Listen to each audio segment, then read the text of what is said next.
Hi, good morning.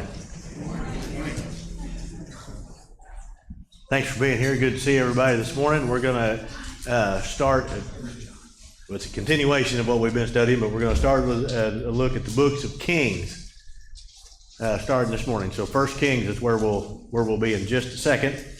The books of Samuel have taken us from the time of the judges through the rise of the monarchy, through the ascension to the throne of David. We've seen God's covenant promise to David that plays out. We'll see that play out through the book of Kings. And now we're ready to move on. We're about to the death of David. We're going to read about that in just a second. Just a little bit about the book and about how we kind of plan to make our way through it. The book of Kings, like many Old Testament books, the author is unknown. We don't know for sure who did that. Ancient Jewish tradition attributed the book to Jeremiah, but we really don't know for sure. One of the things that is apparent as we read it is that whoever has written this is very, very familiar with the book of Deuteronomy. Okay? And there's several places within the book that where we'll find that.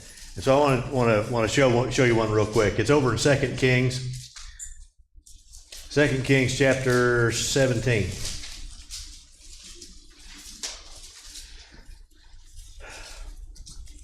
Second Kings 17 and verse 6 says, "In the 9th year of Hoshea, the king of Assyria captured Samaria.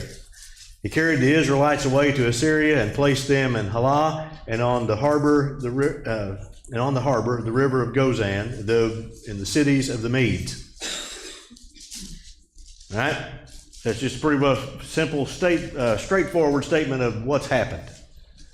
Is that the king of Assyria defeats Israel, and this is where the 10 northern tribes are carried into the Assyrian captivity. All right? Then he goes on. "And this occurred because the people of Israel had sinned against the Lord their God, who had brought them up out of the land of Egypt from under the hand of Pharaoh, the king of Egypt, and had feared other gods, and walked in the customs of the nations whom the Lord drove out before the people of Israel, and the customs that the kings of Israel had practiced. And the people of Israel did secretly against the Lord their God things that were not right. They built for themselves high places in all their towns, and from watchtower to fortified city. They set up for themselves pillars and asherim on every high hill and under every green tree, and there they made offerings on all the high places, as the nations did whom the Lord carried away before them. They did wicked things, provoking the Lord to anger, and they served idols, which the Lord had said to them, 'You shall not do this.' Yet the Lord warned Israel and Judah by every prophet, every seer, saying, 'Turn from your evil ways, keep my commandments and my statutes in accordance with all the law that I commanded your fathers, and that I sent you by my servants the prophets.'" So you have a straightforward account of what happened, and then behind that is the editorial. And this happened because Israel sinned. This happened because they did what God told them not to do as they entered the land of Canaan, found in the book of Deuteronomy. Deuteronomy is going to play a big role in the book of Kings, because we're going to see all of the things that God promised to Israel happen. Okay, and so again, whoever has written this is very familiar with the book of Deuteronomy. And that's led some people to say, well, this is the Levites, a group of the Levites who have put this together. Could be others in Israel that are very familiar with Deuteronomy. It is a foundational book, by the way, to Israel and her history. We'll see more of this as we make our way through, and we'll see some of it actually as we read about David and Solomon this morning. The time span of the book is about 300 years, somewhere in that neighborhood.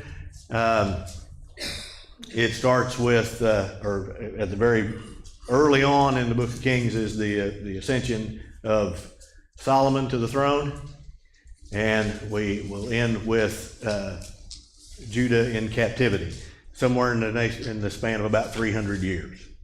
Okay? Some of the themes that we're going to find, we're going to point out, we've pointed out through many of these other books, very similar. but the things we're going to see is the division of the kingdom between Israel and Judah, the cause of that, and how that eventually plays out. Then we're going to see a lot about God's patience and humanity's rebellion, which seems to be a constant theme throughout Scripture all the way Genesis to Revelation. God's patience and humanity's rebellion. It just repeats itself over and over. There's that theme of sin, exile, and restoration. It happens in Eden, and it works its way all the way through Scripture. This is just a constant theme. All right? We're going to learn God's measure of success and what it looks like to be thought well of by God. Okay?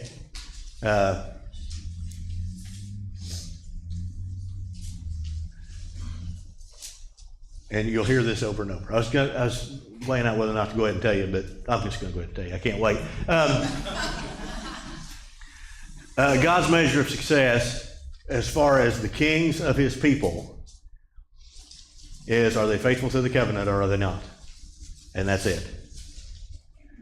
God's laid out back in Deuteronomy. Again, we're going to, that book just echoes in the background of this. In Deuteronomy, he has laid out what the king of Israel should look like. And with the king of Israel and what God says, this is who you look for, this is what I want, is somebody who is faithful to the covenant and takes care of the people. That's it. And so as these kings, and there's many of them, get talked about, and we read about them, just some of them very, very briefly, that's going to be the measure of success. He was either faithful to the covenant as his father David, or he was walked in the ways of Jeroboam and it caused Israel to sin. That's the measure, and that's it. Political success, gaining territory, economic boom, does not matter. Is he faithful to the covenant or not? And that's it. Then we will also see the faithfulness of God throughout this, right? And that's one of those things that we always want to keep in mind.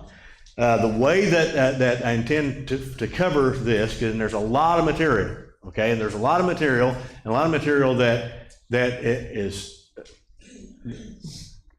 that we don't pay a lot of attention to, okay, I'll just say it that way.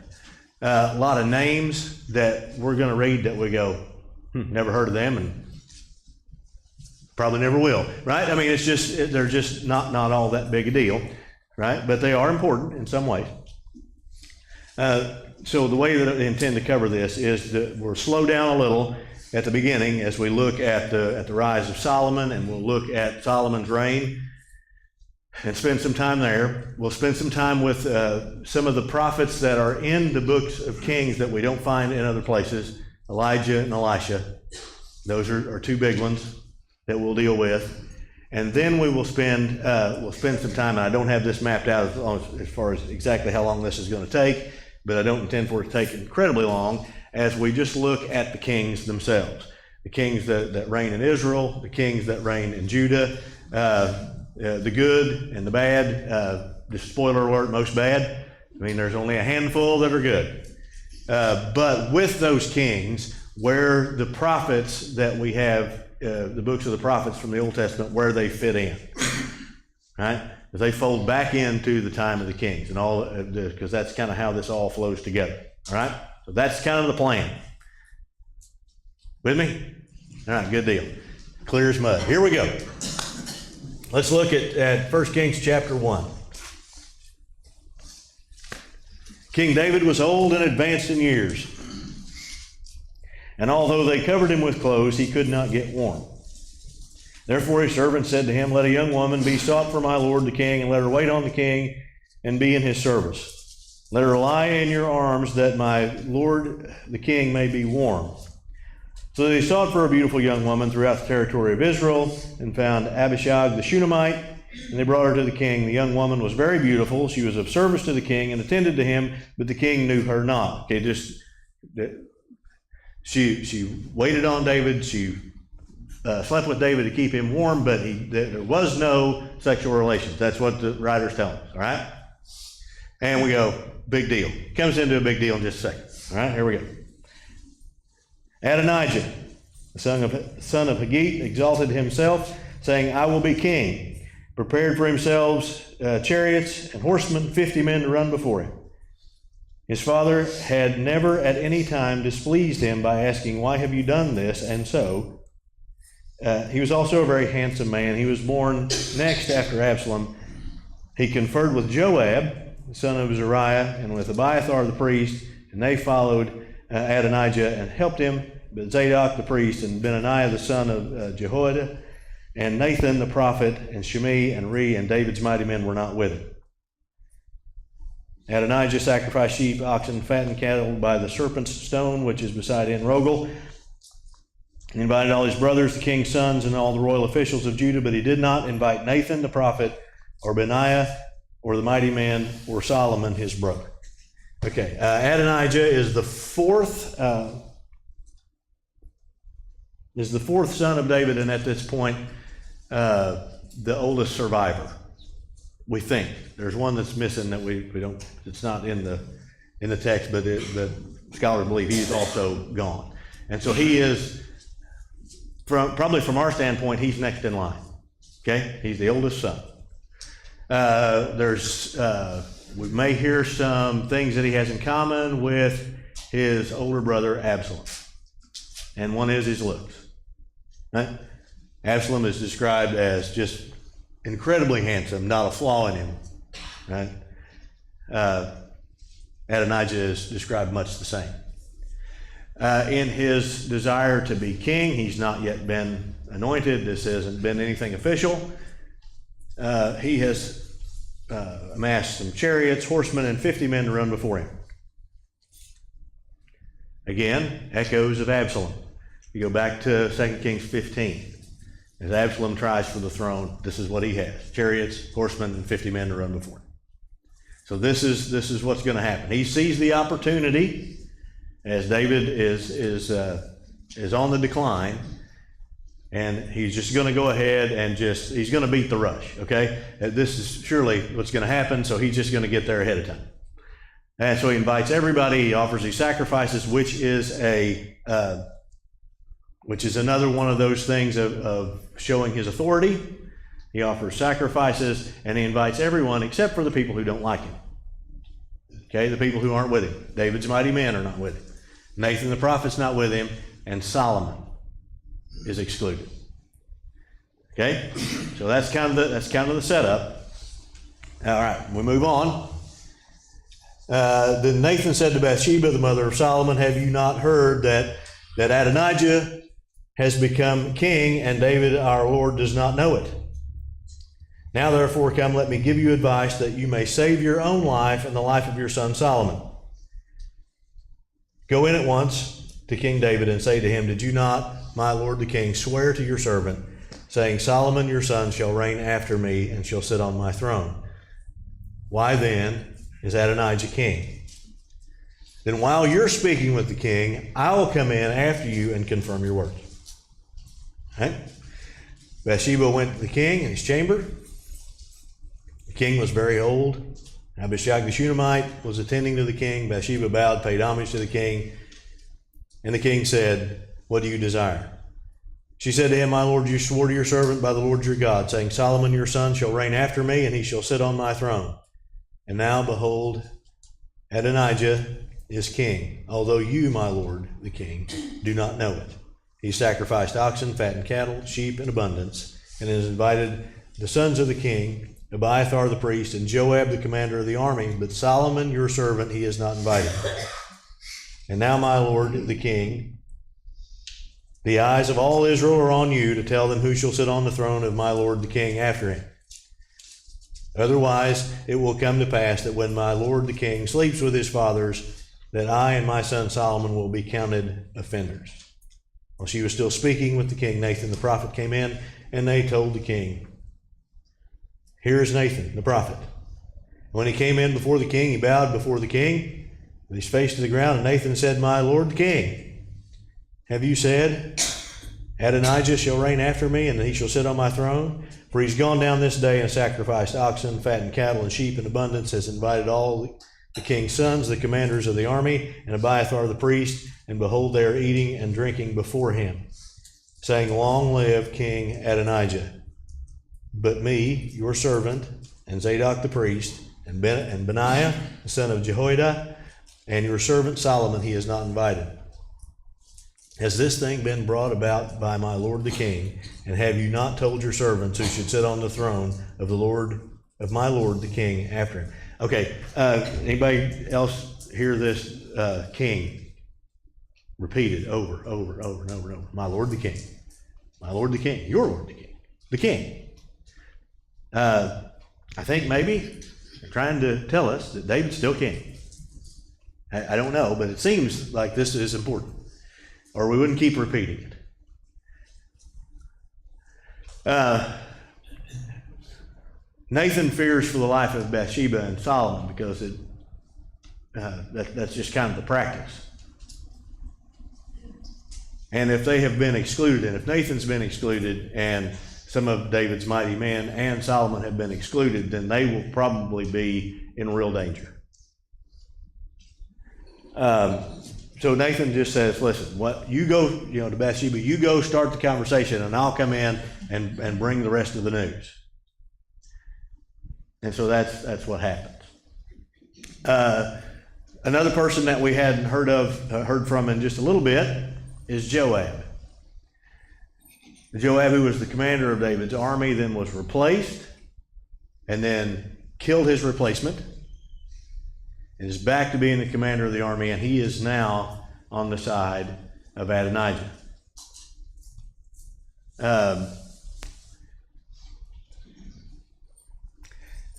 He's a bit of an opportunist. He doesn't really, I think we made this point last time, is he doesn't really seek any position above his own. Right? He's not after the rule. He's not after the kingship. But he certainly wants to make sure his place is secure. He has been loyal to David, and as long as David's alive. But now David's about to go. And so it looks as if he's weighed his options and going, okay, this is going to be next, and I want to make sure I'm on the right side. I want to stay in the position of being commander. It's not going to work out very well for Joab. Don't mean to spoil that for you, but it's not going to work out. Right? Then King David answered, call Bathsheba to me. She came into the king's presence, stood before the king. The king swore, saying, as the Lord lives, who has redeemed my soul out of every adversity, as I swore to you by the Lord, the God of Israel, saying, Solomon your son shall reign after me, and he shall sit on my throne in my place. Even so will I do this day. Bathsheba bowed with her face to the ground, paid homage to the king, and said, may my Lord King David live forever. And the King David said, call to me Zadok the priest, Nathan the prophet, and Benaiah. So they came before the king. The king said to them, take with you the servants of your Lord, and have Solomon my son ride on my own mule. Bring him down to Gihon. Let Zadok the priest and Nathan the prophet there anoint him king over Israel, and blow the trumpet and say, long live King Solomon. You shall then come up after him, and he shall come and sit on my throne, for he shall be king in my place. And I have appointed him to be ruler over Israel and over Judah. And Benaiah, the son of Jehoiada, answered the king, amen. May the Lord, the God of my Lord the king, say so. As the Lord has been with my Lord the king, even so may he be with Solomon, and make his throne greater than the throne of my Lord King David. So they will go and they will anoint Solomon as king.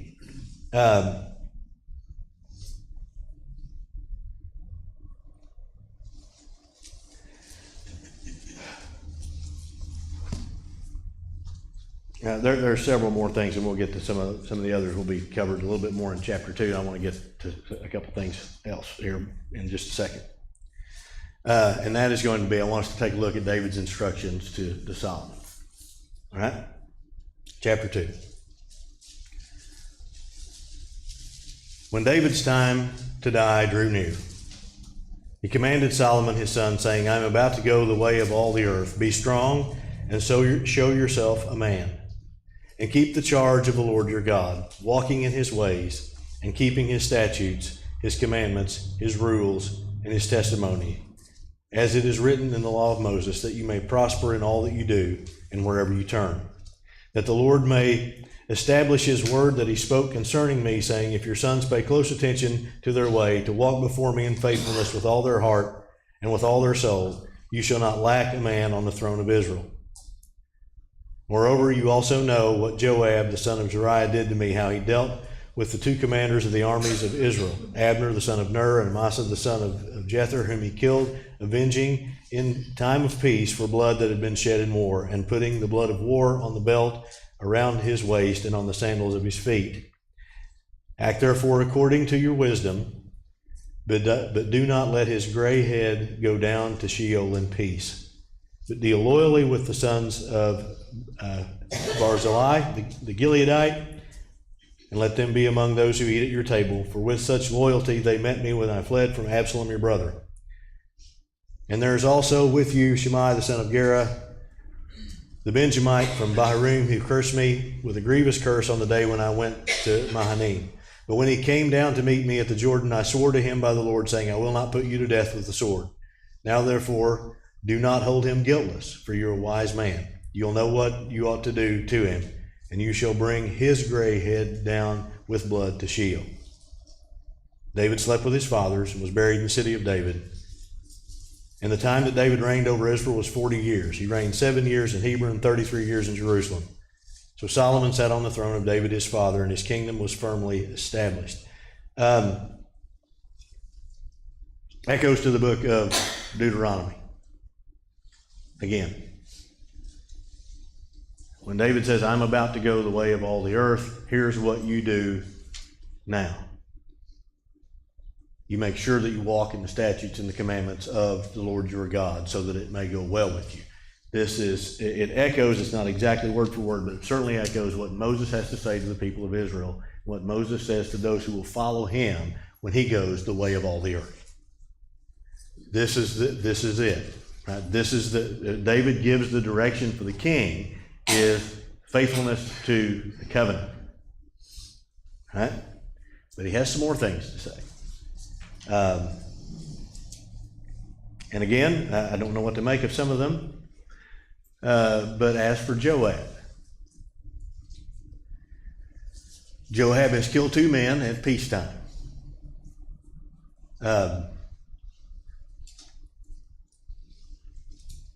Abner and Amasa. We looked at both of those.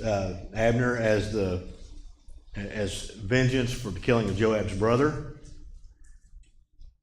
and Amasa as the one who has taken his place as the commander of the army.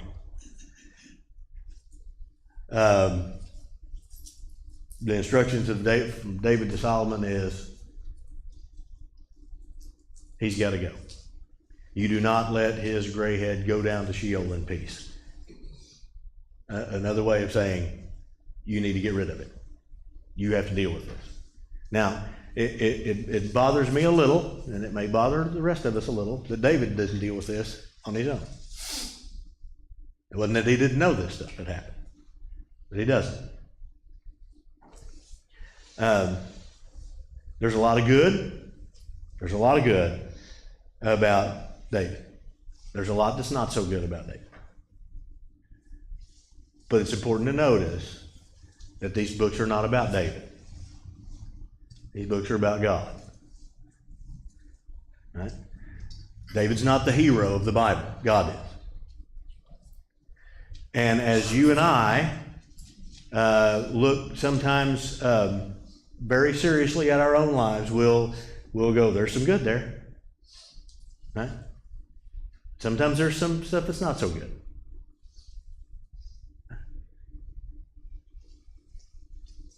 But the good news about that is God's the hero and not us. Okay? That God does things and helps us through them. Now, I do have a little trouble. I don't mind telling you, got a little trouble with this of going, David, if you knew this, you could have taken care of it. All right? But he didn't. And maybe, and again, we're jumping into somebody's head, thousands of years ago. Maybe because of the instability that's already in the kingdom, that to lose 2 commanders is going to be a lot more difficult. That the unrest that's already there, that you've lost, you've demoted Joab, and then you've lost the new commander because Joab killed him. If you do something with Joab, that may that may embolden your enemies around you in some way. Okay? So maybe it's politically beneficial not to. But he knows it needs to be done. So he's going to give this to Solomon. And Solomon probably saying, thank you very much. The next one I have a little more trouble with. Okay, and I don't mind telling you that. The next one is that as David was leaving Jerusalem, getting away from Absalom, we find this guy. Right? Shimei, who curses David on the way out. And David says, that's fine. Right? Maybe I've got it coming. It's kind of a loose translation, but that's what I got. When David and his men win against Absalom and they come back, this guy comes and says, I'm sorry. Right? Who wouldn't? Right? And so David said, no, I will not put you to death. And now he tells Solomon, you deal with him. But you will bring his gray head down with blood to Sheol. I don't know exactly what he's after here. I don't know exactly how that plays out yet. But this is what he has given him. You're going to sit on my throne. David dies and is buried with his fathers. That's another theme throughout Kings. He dies and is buried with his fathers. And Solomon is going to now reign. But he's given him those instructions of careful, right? Careful to follow the covenant. As David is getting ready to go the way of all the earth, he says, it's quite possible that he understands now as much as ever of the difficulty caused by not following the covenant. He had a pretty good gig for a long time until the Bathsheba thing. And since then, it's not been good for David.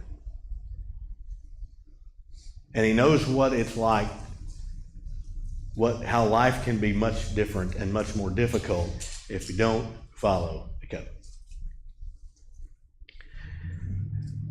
Anything we can pick up from there? I said a while ago that as we look at our own lives, we go, well, there's some good. Hope we can find some good, right? That's kind of the goal. But there's some stuff that's not so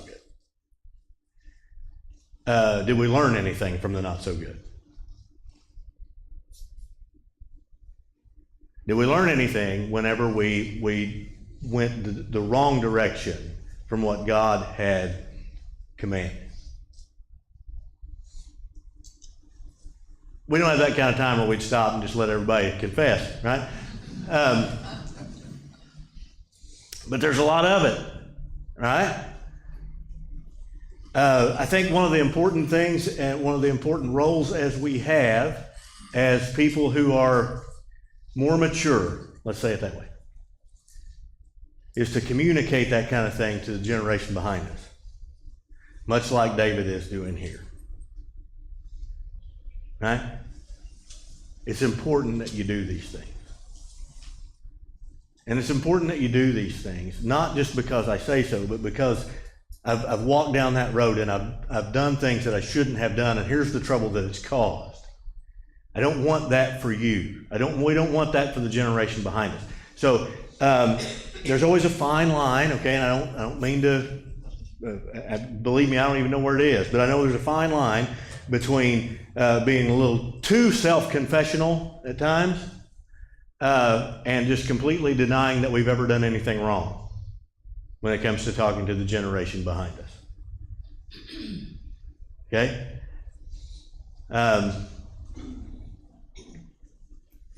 But it is important that we don't just whitewash over anything that we've done, because hopefully we learn something. And it's something that we can pass on to somebody else so they don't have to learn every lesson the hard way. Okay? Some of us like to do that. I don't mind, some of us like to learn things the hard way, but not everybody does. And so we can at least give them the option, right? Here's the good things, here's the bad things. Stay away from the bad things because this will happen. And I know it can happen because it happened to me. Right? It's not just some general thing out there, but from experience we can talk about those things. All right, let's move on. Enough about that. Adonijah came to Bathsheba, the mother of Solomon, and she said, "Do you come peacefully?" And he said, "Peacefully."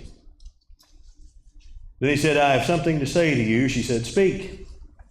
He said, "You know that the kingdom was mine, and that all Israel fully expected me to reign. However, the kingdom has turned about and become my brother's, for it was his from the Lord. And now I have one request to make of you. Do not refuse me." And she said to him, "Speak." And he said, "Please ask King Solomon. He will not refuse you, to give me Abishag the Shunammite as my wife." And Bathsheba said, "Very well, I'll speak for you to the king." Bathsheba went to King Solomon to speak to him on behalf of Adonijah. The king rose to meet her, bowed down to her. Then he sat on the throne and had a seat brought for the king's mother, and she sat on his right. And she said, I do have one small request to make of you. Do not refuse me." And the king said to her, "Make your request, my mother, for I will not refuse you." She said, "Let Abishag the Shunammite be given to Adonijah, your brother, as his wife." And King Solomon answered his mother, "And why do you ask Abishag the Shunammite for Adonijah? Ask him for the kingdom also. For he's my older brother, and on his side are Abiathar the priest and Joab the son of Zeruiah." The king swore by the Lord, saying, "God do so to me and more also, if this word does not cost Adonijah his life. Therefore, as the Lord lives, who has established me and placed me on the throne of David my father, and who has made me a house as he promised, Adonijah shall be put to death today." King Solomon sent Benaiah the son of Jehoiada, and he struck him down and he died. Okay. That seems harsh until we think about it for a minute. Adonijah's request is, he starts it out with going, this really should be mine, right? He didn't just come right out and say it, but everybody thought this was mine. I had another joke there, but I'll keep that to myself. All right. Everybody thought that this was it. And now that's not happened. It's been turned around. It's been given to Solomon, my brother. So just one thing that I ask is that the girl who served my father at his death becomes my wife. Now, it doesn't seem like much of a problem. Huh? And so at first glance, we think, well, Solomon seems to be overreacting here.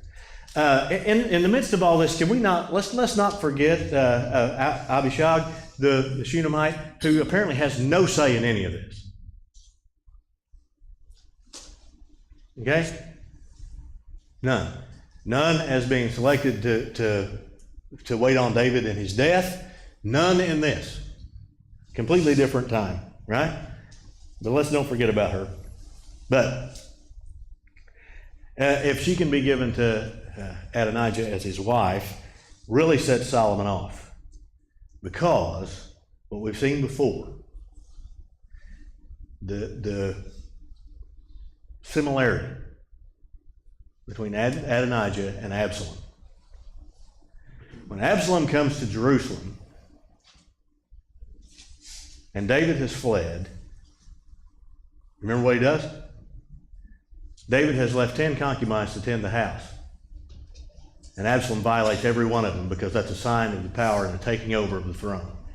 And if, in Adonijah's mind, she was David's concubine, he is now in charge. He has Abiathar, he has Joab, the army, and all of Israel behind him. And if he can do this, then it's a sign that he is in control. That's why Solomon reacts the way he does. At first blush, you go, okay, sounds reasonable. I guess. But he'll have none of it. And so he sends people to kill Adonijah that day. All right? I don't want to leave before we get done with Joab.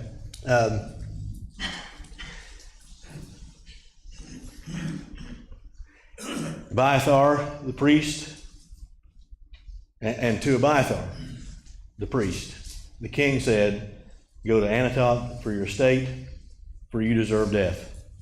But I will not at this time put you to death, because you carried the ark of the Lord God before David my father, and because you shared in all my father's affliction." So Solomon expelled Abiathar from being priest of the Lord, thus fulfilling the word of the Lord that he had spoken concerning the house of Eli in Shiloh. God is faithful. Right? That Eli's sons would not stay priests. And it's taken a while, and Abiathar's been loyal to David, but now he's going to be exiled from that post because of what God said to Eli in Shiloh. Whoever is writing this for us keeps reminding us, right? It's God behind all of this. Don't get caught up in the mess, right? It's still God that's working all this out, right? When the news came to Joab, because Joab had supported Adonijah, although he had not supported Absalom, Joab fled to the tent of the Lord and caught hold of the horns of the altar. And when it was told King Solomon, "Joab has fled to the tent of the Lord, and behold, he is beside the altar," Solomon sent Benaiah the son of Jehoiada, saying, "Go strike him down." Benaiah came to the tent of the Lord and said to him, "The king commands, come out." And he said, "No, I'll die here." And Benaiah brought the king's word again, saying, "Thus said Joab, and thus he answered me." And the king replied to him, "Do as he said. Strike him down and bury him, and thus take away from me and my house, my father's house, the guilt for the blood that Joab shed without cause. The Lord will bring back his bloody deeds on his own head, because without the knowledge of my father David, he attacked and killed with the sword 2 men more righteous and better than himself, Abner the son of Ner, the commander of the army of Israel, and Amasa the son of Jether, the commander of the army of Judah. So shall their blood come back on the head of Joab, and on the head of his descendants forever. But for David and for his descendants and for his house and for his throne, there shall be peace from the Lord forevermore." And Benaiah went up and struck him down and put him to death, and he was buried in his own house in the wilderness. The king put Benaiah the son of Jehoiada over the army in place of Joab, and the king put Zadok the priest in the place of Abiathar. Then the king sent and summoned Shimei, and said to him, "Build yourself a house in Jerusalem and dwell there, and do not go out from there to any place whatever. For on the day that you go out and across the brook Kidron, know for certain that you will die. Your blood shall be on your own head." Shimei said to the king, "What you say is good. As my lord the king has said, so will your servant do." So Shimei lived in Jerusalem many days. It happened at the end of 3 years that 2 of Shimei's servants ran away to Achish, the son of Maacah, the king of Gath. And when it was told to Shimei, "Behold, your servants are in Gath," he rose and saddled a donkey and went to Gath to Achish to seek his servants. Shimei went and brought his servants from Gath, and when Solomon was told that Shimei had gone from Jerusalem to Gath and returned, the king sent and summoned Shimei and said to him, "Did I not make you swear by the Lord and solemnly warn you, saying, know for certain that on the day you go out to any place, whatever, you will die?" And he said to me, "What you say is good, I will obey. Why then have you not kept your oath to the Lord and commandment which I commanded you?" The king also said to Shimei, "You know in your own heart all the harm that you did to David my father. So the Lord will bring back your harm on your own head. King Solomon shall be blessed, and the throne of David shall be established before the Lord forever." And the king commanded Benaiah the son of Jehoiada, and he went out and struck him down, and he died. And the kingdom was established in the hand of Solomon. He's done what David's asked. Joab, again, he's an opportunist, but he ain't stupid. He goes to the tent of the Lord and holds on to the altar with the thought that I'll be fine here, right? And Solomon's assessment of him has been pretty good from what we've seen so far. You killed 2 men more righteous than you. both of them commanders of the army, for Joab to hold on to his place. And now he's finally sided with the wrong person. Okay? He sided with David, and he's hung on with David through the whole thing. But whenever he saw the opportunity that he might get a leg up in the new administration, he went there, and that cost him. And so Solomon has him killed. The way he deals with Shimei is different, right? Build a house here, but stay here. If you leave, then you'll die. And I don't know whether that's